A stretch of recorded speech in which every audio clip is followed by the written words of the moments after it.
It's Memorial Day weekend. The park is one happening place right now. Completely full.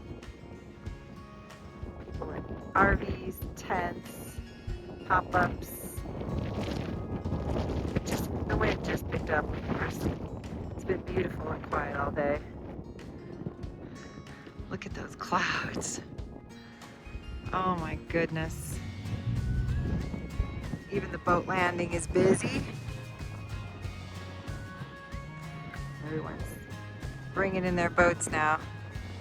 Look at how gorgeous this place is. Woo!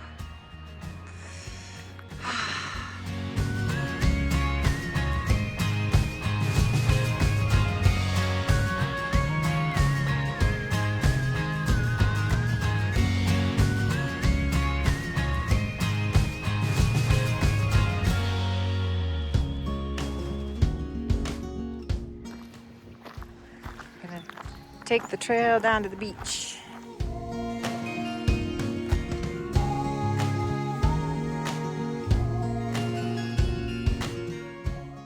Even though it's windy, it's not very cold.